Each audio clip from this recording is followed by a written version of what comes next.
जंगल का रहस्य, आजाद और चंदा। चंदा गांव की एक निडर और खूबसूरत लड़की थी। वह अक्सर जड़ी बूटियों की तलाश में जंगल के काफी अंदर तक चली जाती थी। लेकिन गांव वाले उस जंगल से डरते थे, क्योंकि वहां जब्बार नाम के एक डाकू का खौफ था। एक अनजानी मुलाकात। एक शाम चंदा घर लौट रही थी कि तभी उसे झाड़ियों के पीछे कराहने की आवाज सुनाई दी। वहां एक विशाल सफेद घोड़ा घायल पड़ा था।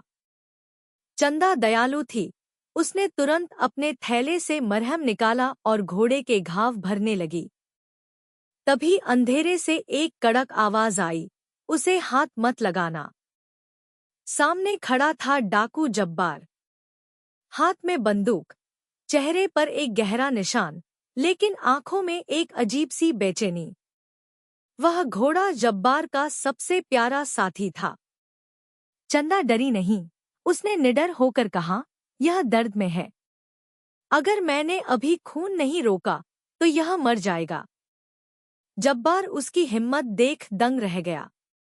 उस रात पहली बार किसी ने डाकू की आंखों में आंखें डालकर बात की थी। दो रक्षक हाथी और बढ़ती नजदीकियां। अगले कुछ दिनों तक चंदा चुपके से जंगल में घोड़े का इलाज करने आने लगी। इस दौरान जब्बार और चंदा के बीच बातें होने लगी। जब्बार कोई पैदाइशी अपराधी नहीं था, बल्कि व्यवस्था का सताया हुआ एक बागी था।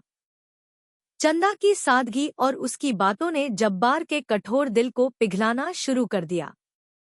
इसी जंगल में गजराज नाम का एक जंगली हाथी भी रहता था, जिससे सब डरते थे। लेकिन गजराज चंदा का दोस्त था। जब भी चंदा जंगल आती, गजराज उसकी रखवाली करता। 3 सस्पेंस का मोड़। गांव के जमींदार को खबर लग गई कि चंदा डाकू जब्बार से मिल रही है। जमींदार ने पुलिस के साथ मिलकर एक जाल बुना। उसने चंदा के पिता को बंदी बना लिया और शर्त रखी कि अगर चंदा जब्बार को पकड़वा दे तो उसके पिता को छोड़ दिया जाएगा। चंदा भारी मन से जब्बार के पास पहुंची। जब्बार उसे देखते ही समझ गया कि कुछ गलत है। चंदा, तुम्हारी आंखें झूठ नहीं बोल पाती, जब्बार ने शांत स्वर में कहा। 4 क्लाइमैक्स, वफादारी की जंग। तभी पुलिस और जमींदार के गुंडों ने घेरा डाल दिया। जमींदार ने चिल्लाकर कहा, मार दो इस डाकू को। गोलियां चलने ही वाली थी कि तभी एक गूंजती हुई चिंगाड़ सुनाई दी। गजराज, हाथी और चंदा का सफेद घोड़ा, जो अब ठीक हो चुका था, एक साथ मैदान में कूद पड़े। हाथी ने गुंडों को खदेड़ना शुरू किया और घोड़े ने जब्बार को अपनी पीठ पर बिठा लिया। पर जब्बार भागने के बजाय चंदा की ओर बढ़ा। उसने अपनी बंदूक फेंक दी और जमींदार के सामने खड़ा हो गया। मुझे ले जाओ, पर चंदा और उसके पिता को छोड़ दो। अंतिम सत्य।